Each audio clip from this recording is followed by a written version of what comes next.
This is Bob Sorrentino from Italian Roots and Genealogy, and I'm here today with Dorina Lantella from Dorina's Kitchen. So welcome, Dorina. Thanks for being here. Thank you. Thanks for having me. I'm excited. Yes, it's always a pleasure. I love doing these things, especially when we get to talk about cooking later. So that's one of my favorite things to talk about too, besides Absolutely. besides the ancestors. Um, so to start, where's your family from in Italy? So I'm kind of I like to joke around and say I'm an Italian mutt. So I'm predominantly my dad's from Puglia and my mother is Sicilian, but then again, mom's grandmother was from up north. We thought it was Genoa, but like recently I've been doing a little more um like research, and we're finding that that name is not from Genoa, but possibly from Sardinia. So I'm in the process now of digging a little deeper, which excites me very much because my son is one of my sons is completely in love with Sardinia. So I'm like, okay, well, if we're from there, it's a good place to buy a house. Yeah, I haven't been there, but I have Sardinian roots going back to like, I don't know, 1100 or some crazy thing Oh like wow. that. And I'd love to go there. Well, I mean, so many places that I want to visit, but haven't been there. But you go to Italy all the time, yeah? Yeah, I You- do. I go well now a couple times a year, but for extended periods of time. So I'm there like right now this year I was there for a month now in April, and then I'm going back in a couple of weeks for the summer, and I'm going to come home for a month and then go back again for the fall. So I'll be there like mid-September till mid-November. So it's That's uh it's kind of my that's dream. great. Yeah, that's great. So when did your grandparents come and where did they settle? Well, so my dad actually, I'm first generation on my Oh, dad's. okay. My dad came over in 1957 from Roseto Valfortore, which is in northern Puglia, it's a little mountain village, and that's actually where I take people. So we'll come back to that. And he came here when he was 16, finished high school here, and lived here the rest of his life. I mean, he's 82. He still goes back and forth also with me, so it's always fun. I bet so. So now was it? I have a friend that I just connected with after not talking to my neighbor from around the corner and his wife, she was born in Italy, and she said it was a real culture shock for her coming from a small town in Italy. And I guess she came probably uh, maybe around the same time. I mean, we're in our 70s. So, Wow. what did your dad say about that? I mean, what was his experience coming? Well, when he told me that when he came here, he first of all he came over on the Christopher Columbus ship. Ah, Uh, so I've got a cool picture of him with his friend who was had the same name as me. His name was Dorino, and he always used to tell me as a kid, "Oh, you have a beautiful name." Always thought that was cool. But anyway, the two of them came over on the same ship, and he was high school age kid, but he said he truly thought that he was going to see streets paved in gold. So he was disappointed. And I guess, when you're a kid from a peasant village, it's not hard to think that, wow, there's something big out there, and it doesn't seem unrealistic. It seems, wow, that could be. That's the stories you hear and that's the stories you believe. so why did his parents, or did he come by himself? He came by himself. His mom died when he was, I think, 11 or 12, and his dad had just remarried over there, and so he decided that he should come here, and so he came and lived with his uncle, my great uncle, who was his mother's brother, who was already in the Washington D.C. area. So um, that's where he came. Wow, that's something. That takes a lot of guts to come over at 16 years old. Yeah, and my dad had an interesting story because he was born in 1941, and during the war, and he was actually born in Ethiopia. So even though, and technically it was Italy because it was a colony of Italy at the time, but it was Addis Ababa, Ethiopia, and he was there until he was, I think he said, almost two, and then but then the British came in and kicked the Italians out, and so to speak. This is the story I got from my uncle who had gone to Venezuela, and I saw him in Italy one last time before before he died, but my dad's older brother, he was about 9 or 10. So he's telling me this story of their life in Exodus from Ethiopia from his 9, 10-year-old perspective, So he said, so the British came in, they all got put in camps. And my dad actually caught malaria as a baby. And they're on this ship that had to go around the southern tip of Africa to get back to Italy, because then he said the Italian ship came and brought us back to Italy. And so anyway, and my dad tells the story that, even in our little peasant village, the Germans had come through and the Americans had come through, but he claims that it was an American, there was somebody visiting from the States who spoke some English, and my dad, as a baby, had gotten back to Italy and has malaria. And he said that this American at Roseto went down to the encampment of the American soldiers at the bottom of town, and he got the quinine from them, which is what saved my dad. So he says the Americans saved his life. So it was kind of one of those stories, but it was a rough time, and my grandfather was a prisoner of war in India then for, I think, 4+ years. So I've never gotten the Wow. exact story, Yeah, but that's so interesting. yeah. Yeah, my my mother's oldest brother, they didn't come until like 1950, and they came in through Canada.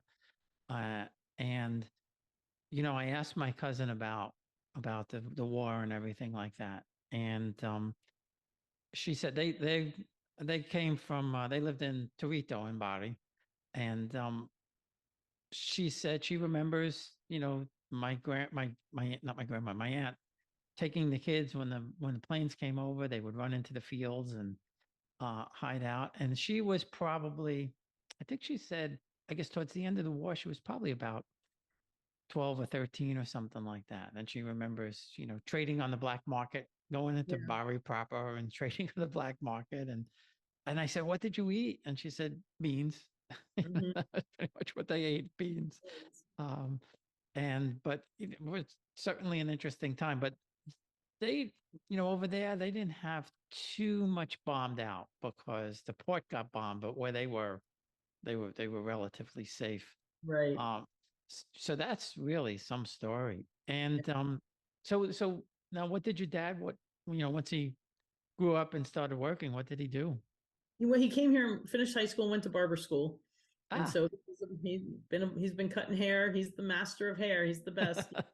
He claims he cuts every single one hair at a time, but he was actually noted back in the early 70s as opening the first men's hair salon as opposed to barbershop in the DC area. It was in Bethesda, Maryland.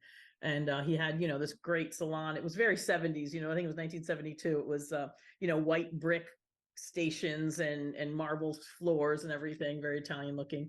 But it was a men's hair salon where, they got treated, they were getting manicures while they're getting their hair cut and all that, very 70s. But he was I think he was in the paper or in the news or something back then for being the first men's hairstylist. So that was kind oh, of, that's neat. Well, I used yeah. to get my hair styled when I had hair. I don't have that Yeah. much anymore. But I my aunt, she owned a beauty parlor in Corona, Queens, and my mom worked there doing nails and washing hair. My cousins worked there, so I was getting my hair styled by the girls. I guess in the mid 60s, so we're kind Mhm. of ahead of the times. Absolutely. And I used to sit there under the dryer. Mhm. Uh, Yep, that's what they did. but being 12 or 13 years old and having the pretty young girls cut my hair, that wasn't a problem for me back then. So I didn't mind it at all. And Absolutely. and so now, where's your mom's family from? So mom's family is from Sicily. So my grandfather's side is from near Termini Imerese, which is a province of Palermo. And my grandmother's side is from a small town called Naso, that is a provincia di Messina. So sorry, I go back and forth. I fall into Italian province of Messina. I just um, got back about a week and a half ago, so sometimes I'm you're flip going flop. back and forth, Yeah. yeah. Um, yeah, when we went last year. We went into Messina. We took the ferry to Messina, and I didn't know at the time. I found out later that one of the, I don't know if it was I think it was my third great grandfather's son, the one who inherited the title, but they had a place in Messina right by the port, and I found out later, so we didn't get to go there. Um, and my wife's mother's family is from Shaka, so we enjoyed Palermo a lot, and then took a ride over to Yeah. Shaka. And Palermo was it's an interesting place because they we went to dinner one night in the street. I don't know if you've ever been there in that street that just has all the restaurants and they put all the tables and everything right in the Okay. middle of the street. And it certainly was a lot of fun to be there. Um, so now, so they stayed in DC the whole time, or did Yeah, they? so everybody, it just so happened that they all immigrated to Washington, and so that's where, they met and everything. So that was that. But I've been going back. And so, everybody always asks me because I'm so American born Italian, as my dad told me I am. Um, I was made in Italy. That's my claim to fame. I was made in Italy, but I was born in Washington. So I was like, man, for just a few more months, I could have been born there, but save all the hassle of trying to get dual citizenship stuff, But anyway, but my dad sent my mom and me and my sister back when I was about 4, because he wanted us kids to learn Italian in the Italian way. Yeah. So I went back just long enough. I mean, I think we went back for like half a year. But I went to preschool there. So I went to preschool in the village. And I guess, I learned how to speak Italian. My mom said I didn't speak English when I came home for a while. And then all of a sudden she said I only spoke English and wouldn't go back to the Italian, but we kept going back. And so I always spoke it. And I've always luckily held on to it. I studied it some in college. In high school, I studied Spanish.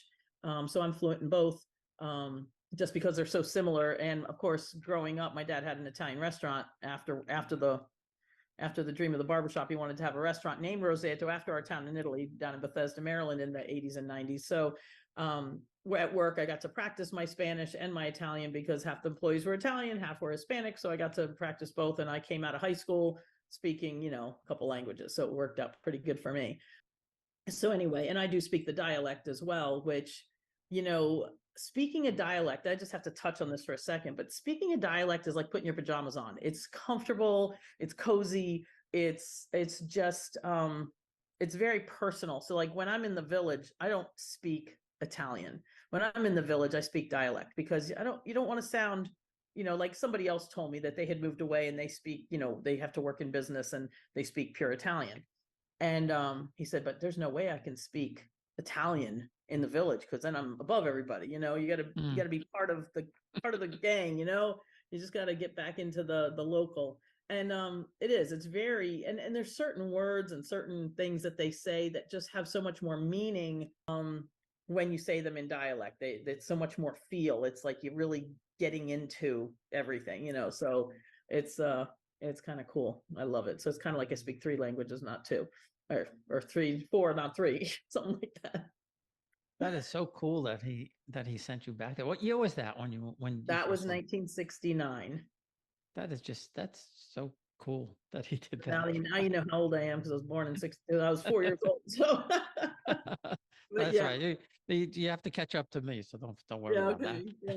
that. So I keep going back. I've been going back my whole childhood. In fact, I have something that if you're fine with, I'd love to share with you. Sure. Just this last year, I was going through some old papers that my mom had given me from childhood, a stack of things I was keeping and thrown away.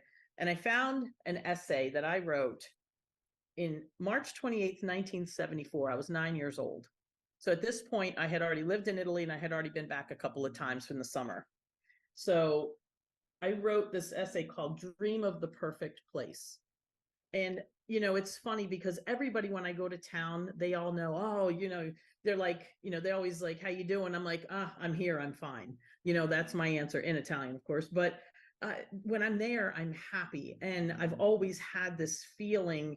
There was a point in time where I couldn't go back for some years and I literally pined every summer. I was like, because Mm. normally growing up, we went in the summer when school was out. But I would pine, literally, it was like almost a pain that I wanted to go back so bad. So this is what I wrote: Dream of the perfect place. In this place, there would be stone houses and brick roads. The weather would be just right. It would be hot in the summer and very cold in the winter.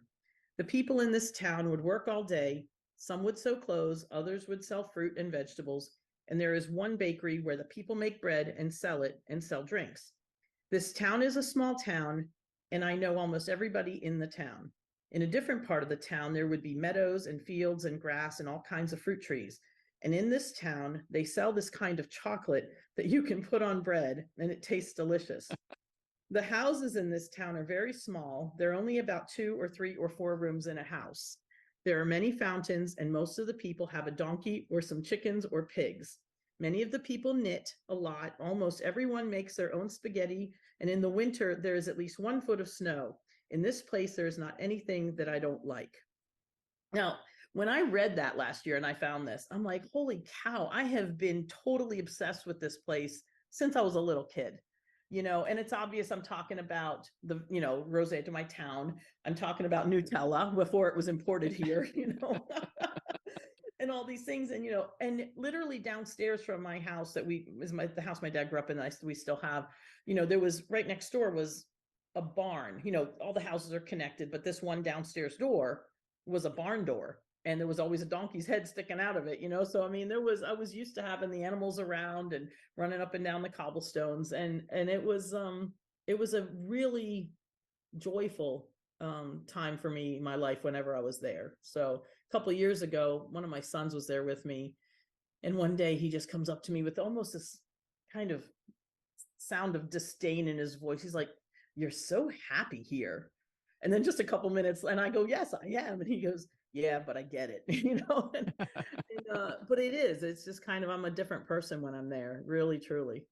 I, So, I, I would go there tomorrow and just not come back if my wife will let me. I keep telling her, my wife's pushing for my daughter's pushing for us to move to Dallas, and I said, well, if we move to Dallas, then we're definitely going to get a place in Italy to go, and not for us, for the kids, right. eventually.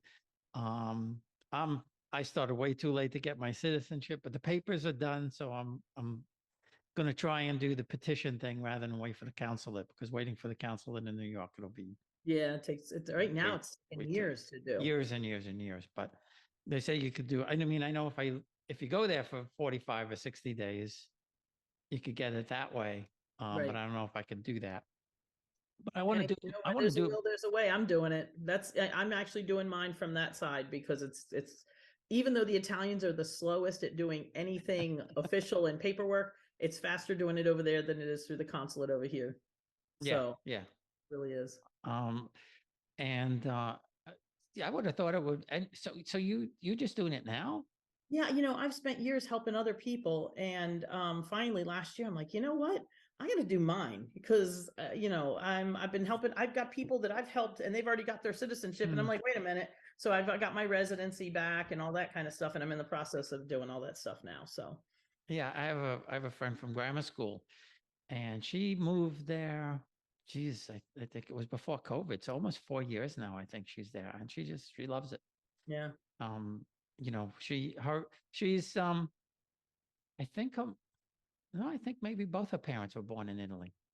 Um, and but her and her sister were born here in the early 50s. So, but I think they came probably after the war, mhm. something like that. Uh, and she's in Salerno right now, Okay, and that's nice. yeah, yeah, no, she loves it. But I want to do it now mainly so the kids could do it, so my kids could do it, and they have it. Absolutely. If you do it for yourself, it makes it that much easier. Yeah, So um, it yeah, that's what I figured, and I could do it. I'm doing it through my dad's side, but I could do it through both sides if I wanted to. The funny thing about me is I could have done it through my mom, because I was born in 1951, but my brother was born in 1946, so he couldn't. right. They come up with these crazy laws. And see, my husband, he was born an Italian citizen. His father was still an Italian citizen when he was born. So he's in the process of claiming his citizenship, but his younger siblings can't, because he was like a year and a half old when his father became, or six, actually, no, he was like 6 months old when his father became a citizen here. So he's like the only one that gets it, in that way. Yeah, yeah. Yeah. Oh, I didn't know you could do it like that. So Yeah. you could just claim it. Oh, that's pretty. Well, claim it if you were born, because he was born Because he the would. child Yeah, of an Italian citizen. So yeah, yeah, yeah, yeah. So unfortunately, my dad gave his citizenship up before I was born, but he just reacquired it.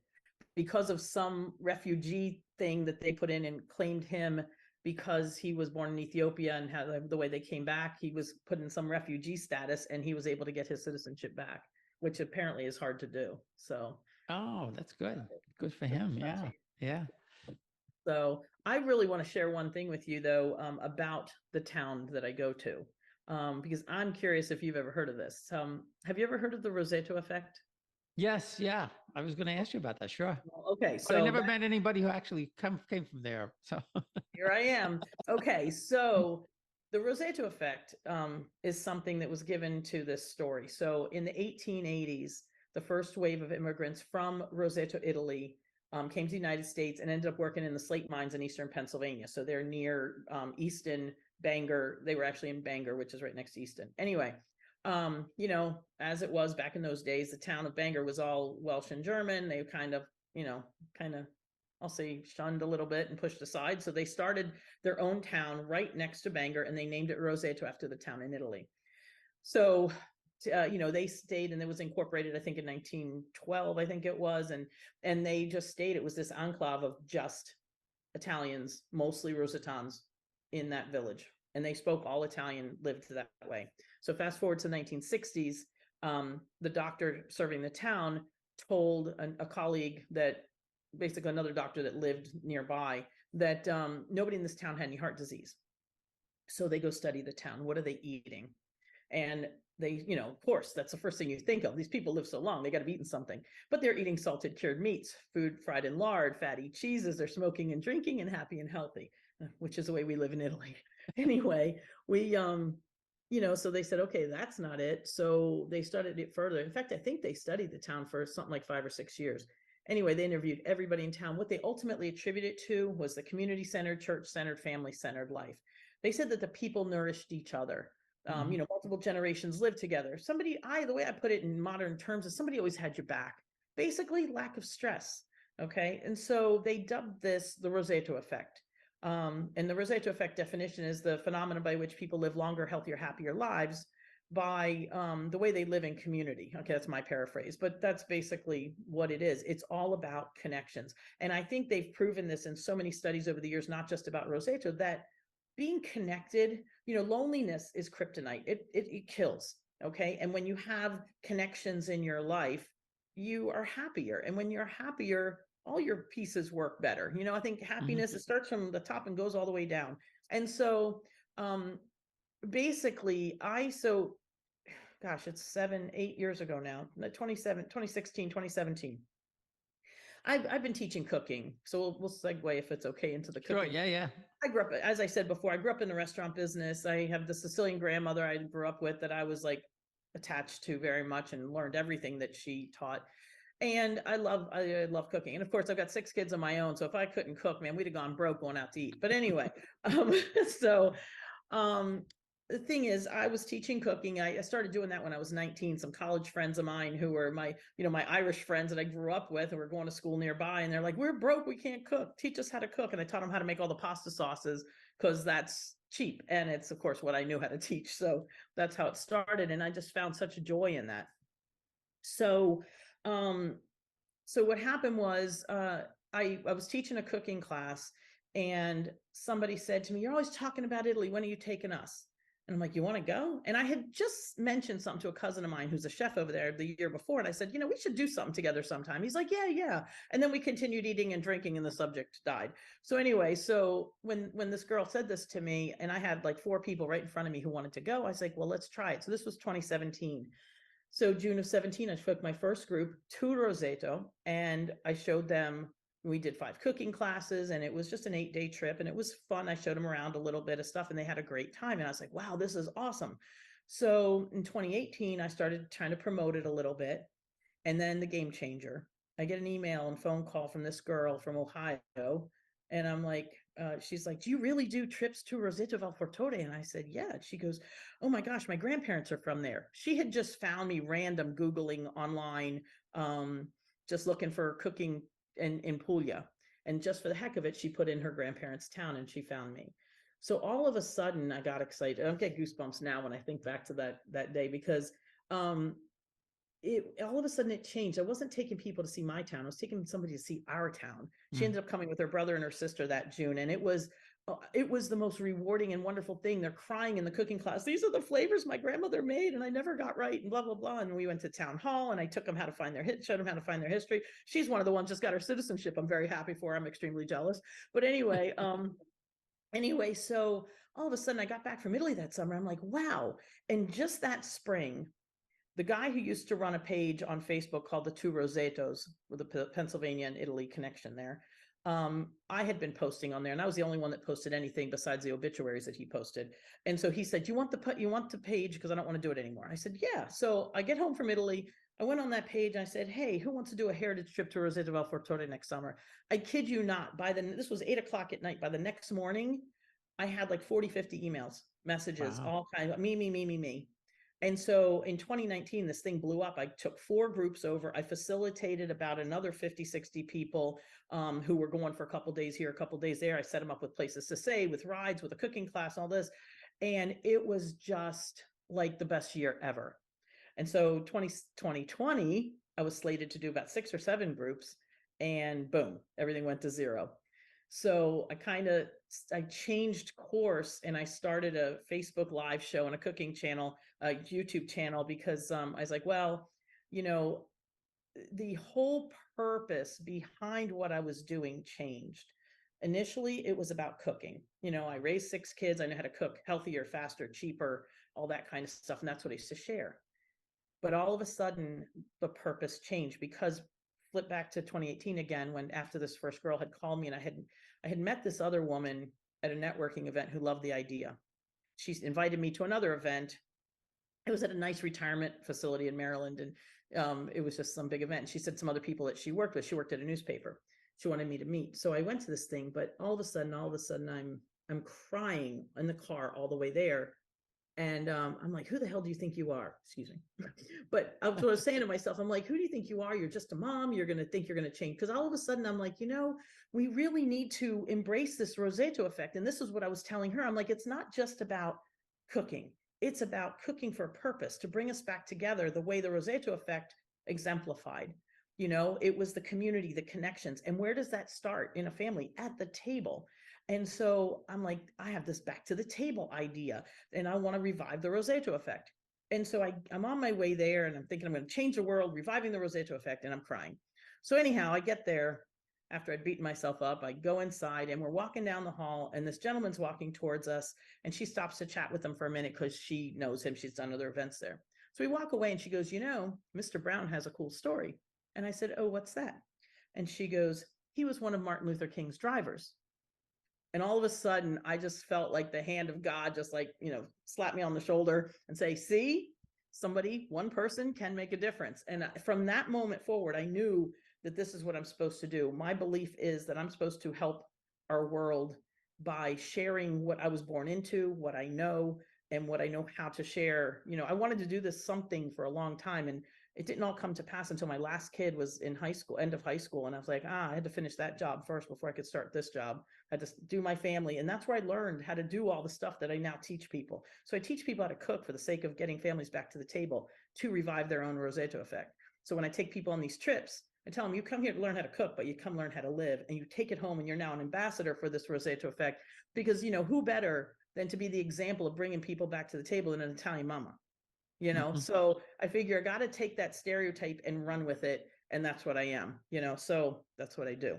So anyway, we've lived there. We've spent so much time there. I actually took my kids to live there for a year back in 05, 06, all 6 of them. They all went to school. It was like a population explosion at the school, because when you have when you have a town school that only has like 60 some kids in it, you put 6 in at once. They were like, wow.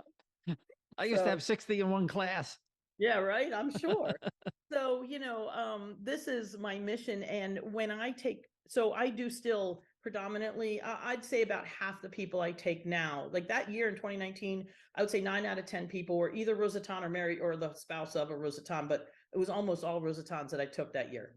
Now, it's kind of getting medium. It's about half Rosetans and half other people who just follow, because now I have this show that people follow, and everybody wants to live the Roseto effect. People there have, people are buying houses. In fact, the girl that I was telling you about that my first Roseton that I took, she's now taken a sabbatical off of her year of teaching in Ohio, and she's going to spend a year in Italy. She's going to spend some of it in Roseto, some of it somewhere else, but she's going to teach online over there. This is, I feel like I'm sharing my passion with everybody else, and they're running with it too. I've had people come back for second trips. They want to come back again and again. And I'm like, you don't have to come with, you don't have to pay me to come. Oh no, we like what you do. They like that I know everybody and that I speak the language, so that helps. But it's been a great experience, and it's very, very rewarding. Yeah, and people don't understand. I know a lot of Italians, they go there, they go to Italy and they go to, Rome, which is great, and Florence and Venice and all of that. But you don't experience the people, you don't experience Italy unless you go to those small towns. I mean, we went the first time 25 years ago when my son was a baby. We went to Sorrento and in Rome. But this time when we went last year, and I can't believe it's a year already, but when we went into the small towns, it's completely different. It's totally different. The food is different. The people are different. And to your point, you get there and it's like every care in the world just drains out of you. It's hard to explain, but that's the way I felt. The, everything went by the wayside. You just looked at the mountains, you looked at the hills, you dealt with the people, you had the food. Uh, and, I came away from the one small town in Calabria uh, thinking the same thing that you did, because there are so many places in this little town that have been abandoned. Either the families moved out. They told me that somebody in the family still owns these places, but they're totally abandoned. There's Yeah. nothing going on there. Uh, and I kept thinking to myself, boy, if you could revive this town and get the spirit of the people, it would be a wonderful thing. So that's what you're doing, and I think that's marvelous. Yeah, back in 2016, just before all this happened, and I guess this was kind of one of those little precursor things that happens to you that makes sense later.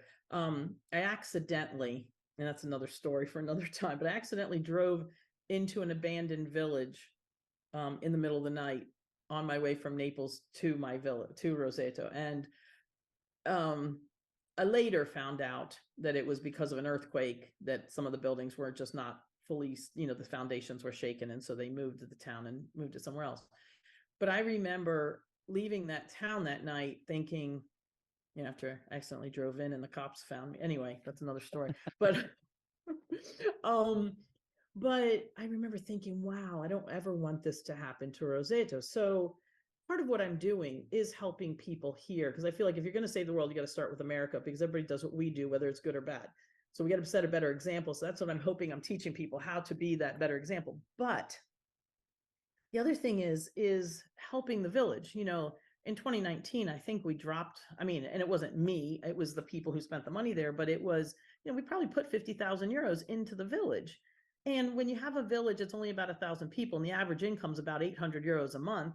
That's, between the restaurants and the B&Bs and the little shops and whatever, it helps. And so my hope is that not only can I go there and help the economy of the town, but now I actually you had Eric Lucera on your show a while back. He's from a town right next to mine. And we want to try to do the same thing in his town that we're doing in my town. And I'm friends with a couple of the mayors locally there, and I'm kind of trying to see if we can find where their people emigrated to here, so that I can kind of promote to them and take the same little itinerary that I have. It's very simple, but very just right. A little bit of out of town, a little bit of in town, a little bit of activity, a little bit of downtime. And kind of just take that itinerary and modify it for each little town around us, because the northern Puglia, those little mountain villages, are kind of forgotten. They call it the Monti Downy. Those are the Downy Mountains. Southern Puglia is very well known for Bari and the beaches, and Gallipoli and Lecce and all those great places. But they don't have that up north. Up north, we're just the little mountain village people, and we need some help. And so I'm hoping to introduce people back to their town. Back in 2006, I think it was, a friend of mine that was from New Jersey. He was, this hard-nosed Jersey soccer coach. I coached with him. And he was the one I had to always pull back from the line because he was yelling at the refs. So tough guy. So he was going to Italy that summer, and I was already there. And his grandmother had immigrated in 1920, had never gone back. And on her deathbed, he promised her he would someday go back to her village. So after finding his town, which took me forever because he was pronouncing it wrong, so therefore I was spelling it wrong because, Italian's phonetic. I finally found it. It was only an hour and a half from Roseto. So I said, look, do your tour of Italy because he was going for his anniversary. Make your way to me and I'll take you there. So I take him to this town, and this guy is crying. I mean, we found information. I took him to town hall. I talked, made friends with the people in the town hall so that they would help him because I don't usually like to do that stuff. And I said, soccer coach from America. They're like, oh, good. So anyway, but here I'm seeing this guy crying.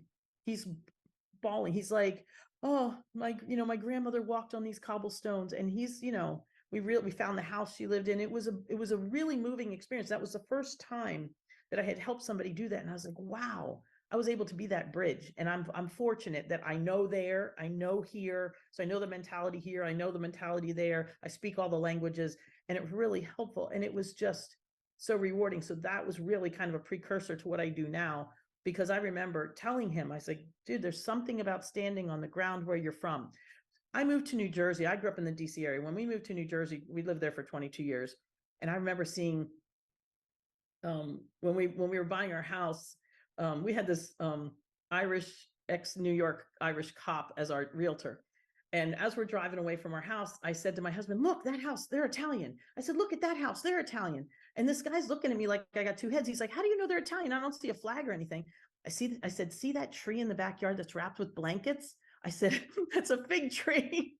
I said, that's why I know they're Italian. Anyway, but I get to New Jersey and I'm thinking, wow, there's all these Italians around me. And everybody, like you said, has been to Venice, Florence, Rome.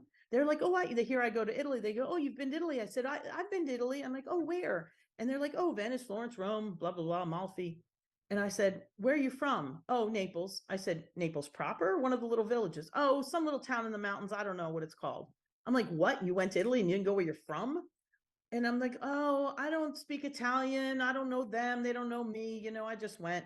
And I was like, wait a minute, you're wrong. And this is what everybody who's watching here, if you're Italian American and you're listening to this podcast, listen to this.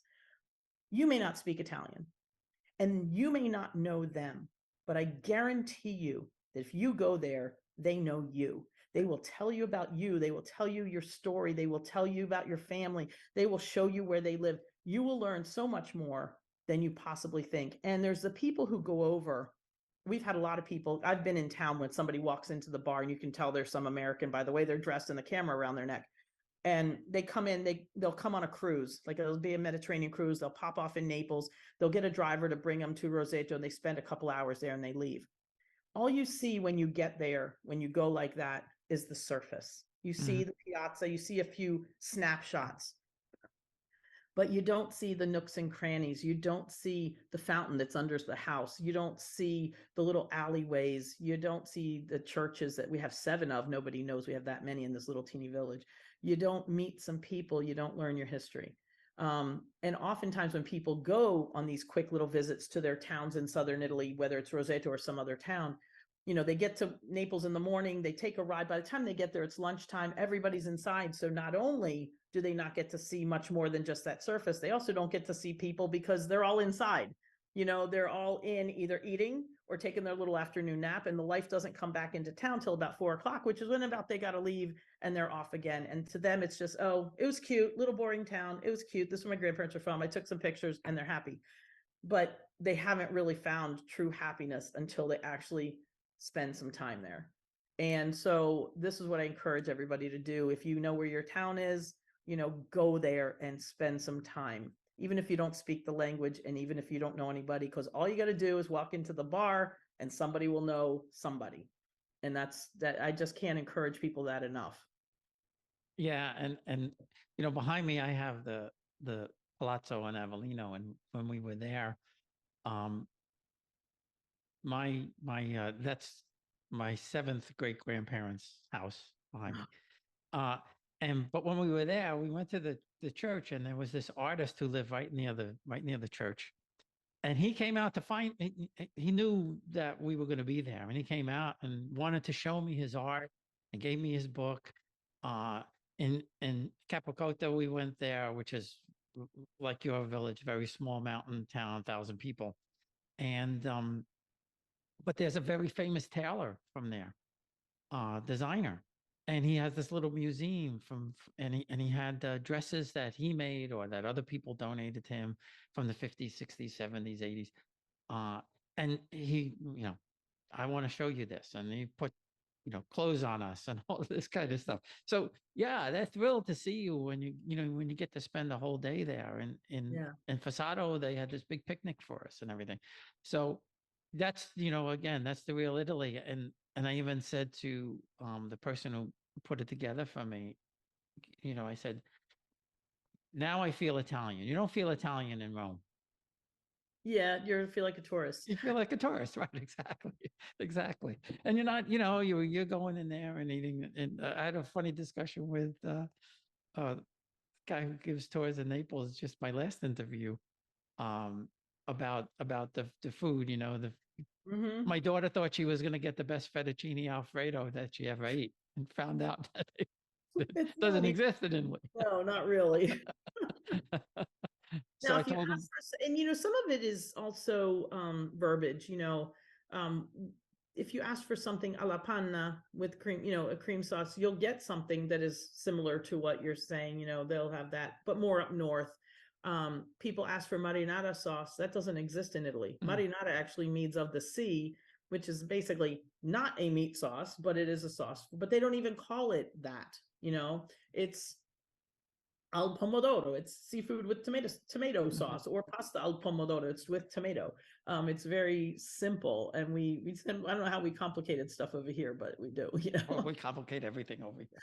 You So, know? so while we're talking about tomato sauce, you sent me a picture of a woman with this huge kettle of tomato sauce. So Yeah. what's that? Who is that? That's my friend. That's my friend Pina, who does a lot. She'll do. So I teach people how to cook, and I do it over here. And I can teach everything that we learn in Italy. But I figure if you're coming to Italy, you want the cute Italian chef or the mama from the village. So I share the teaching with my cousin, who is actually a chef who teaches chefs, and with my friend Pina and some of the other mamas from town who will teach a class teaching something really traditional of the village.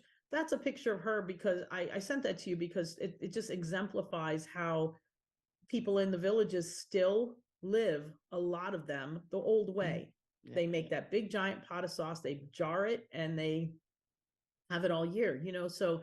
And when she does classes for us, she makes a meal for the group, and but everything that she puts on the table, she put together, she created. It's a sausage they made from their animals, it's cheese they made from the animal's milk that they have. Mhm. It's pasta. Well, pasta is usually a class that we make the homemade cavatelli, and other traditional dishes, but she shows how to make them, the shapes and everything.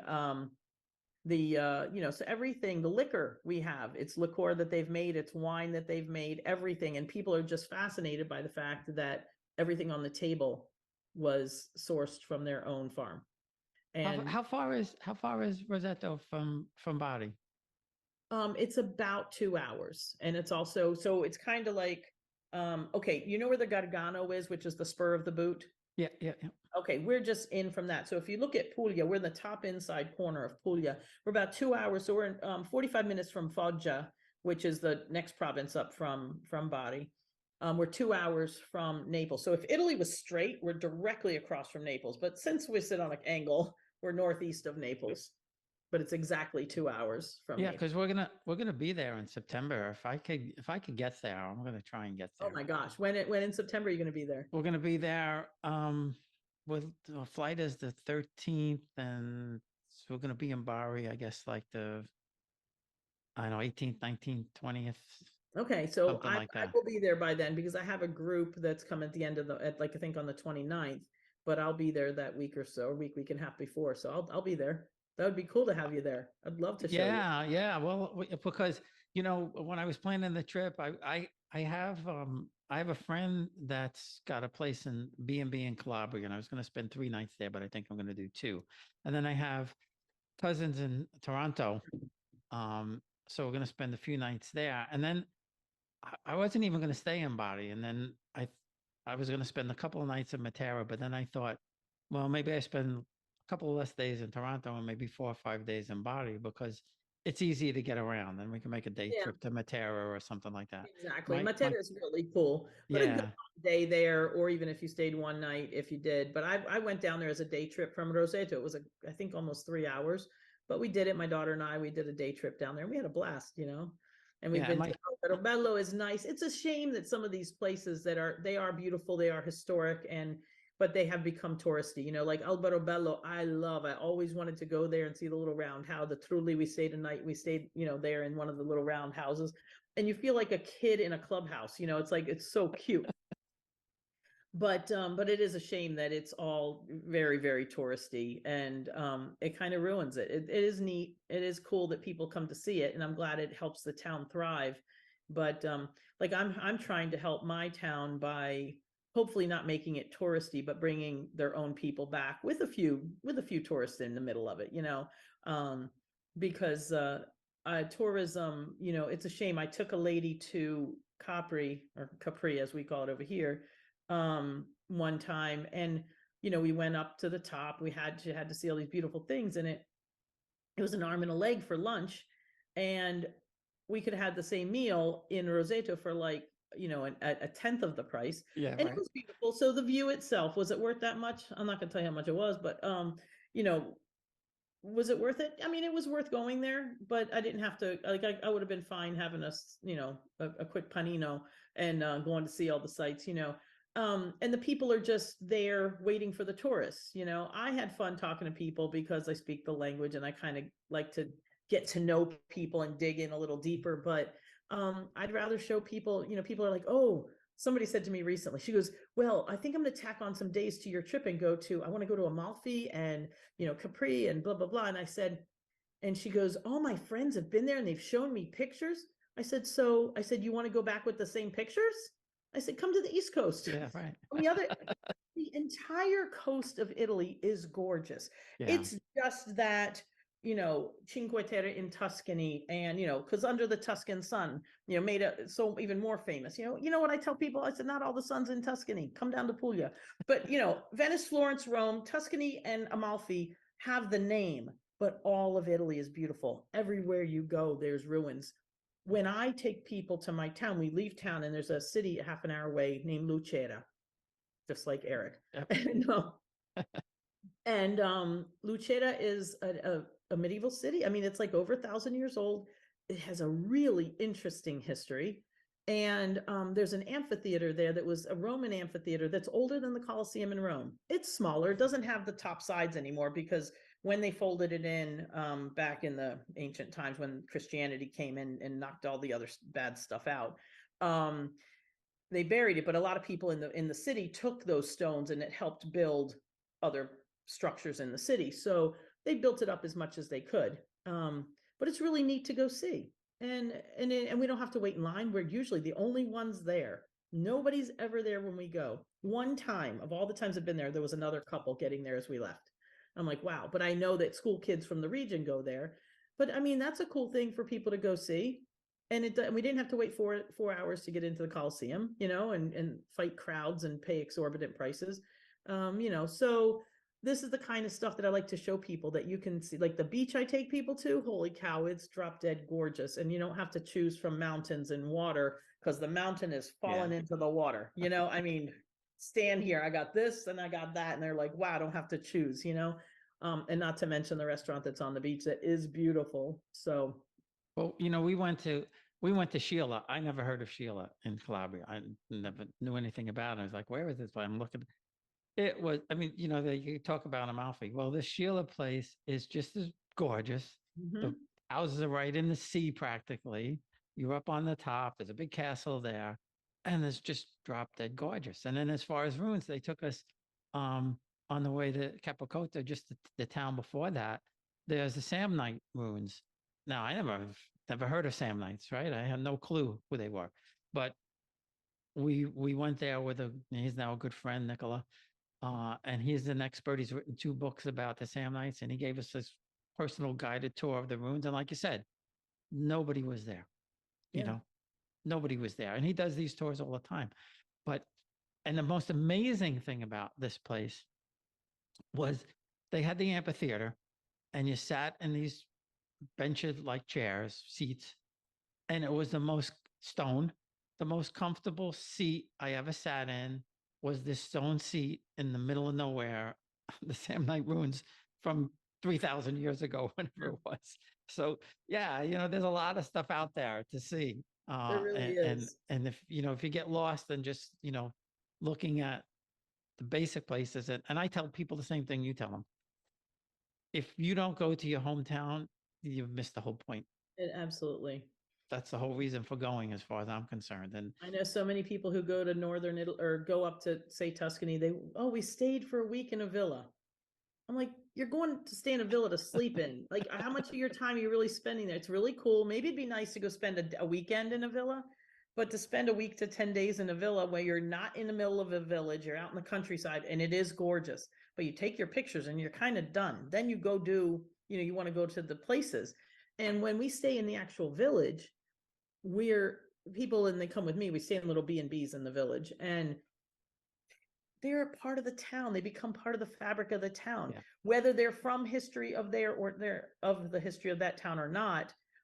Even the Americans that I've taken fall in love with it and feel part of the town. It's like this real true connection, which is what I tell people, that the Roseto effect, what life is supposed to be all about, is connections, So it's like here in America, we have evolved into this society where we live in the four square walls of our houses, and maybe your next door neighbor and maybe you don't.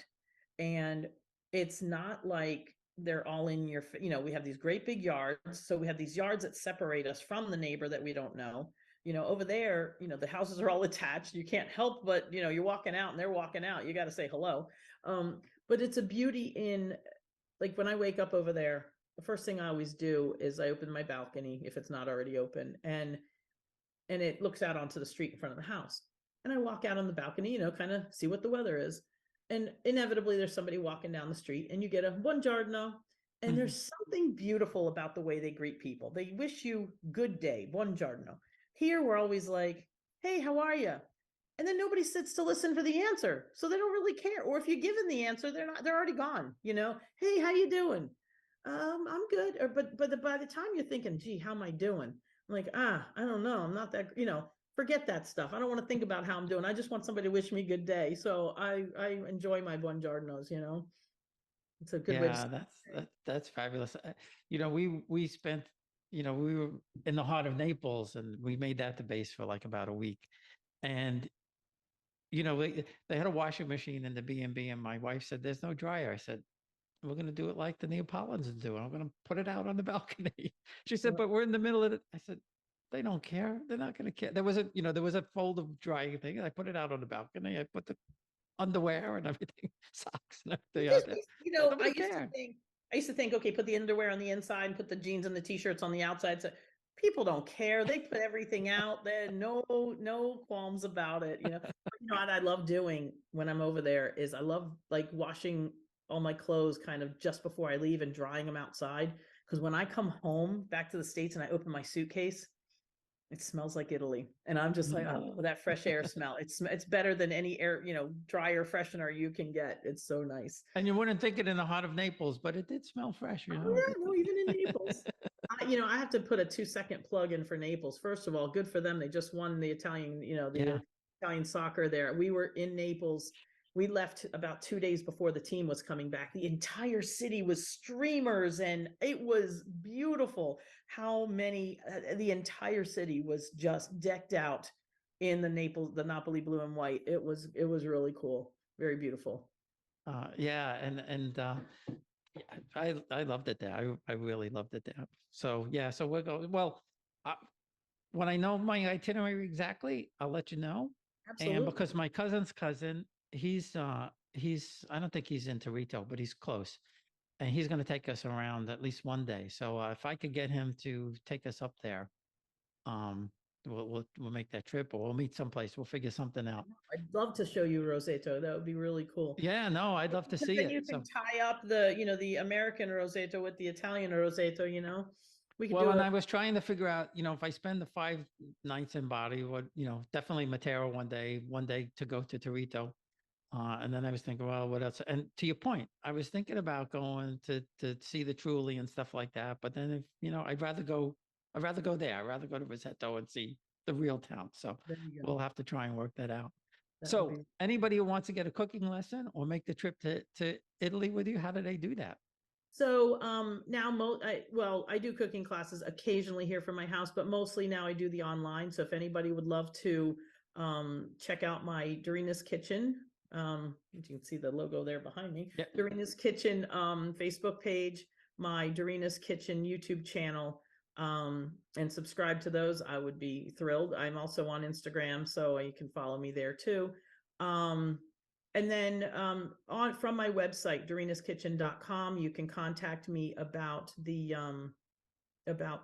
trips to Italy or any questions you have about food. I also have a little blog on there where I post some of the recipes and a few random stories here and there, which I'm hoping to amp up a little bit this year. Yeah, no, and I went through the blog and I went through some of the recipes. I'm the cook at home. I went to New York restaurant school back in 1989. So now that I'm retired and everything, my wife has turned over the cooking duties back to me. So I'm a real foodie when it comes to that. So, well, this has been a lot of fun. Absolutely fabulous. And Thank I you. appreciate you taking the time, and we'll get this out there to everybody as soon as we can.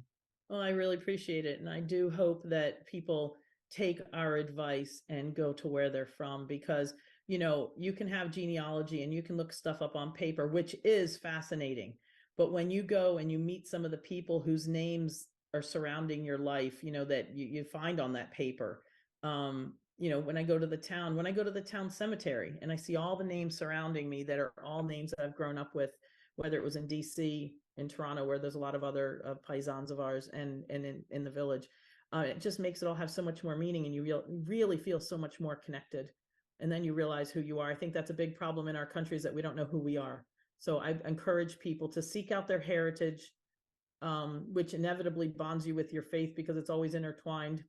And then bring it to your family by way of the table, because when you bring your recipes to the table, there's a greater chance if you bring food to the table that you're gonna have the family at the table. If you order pizza, it's gonna end up on the coffee table in front of the TV.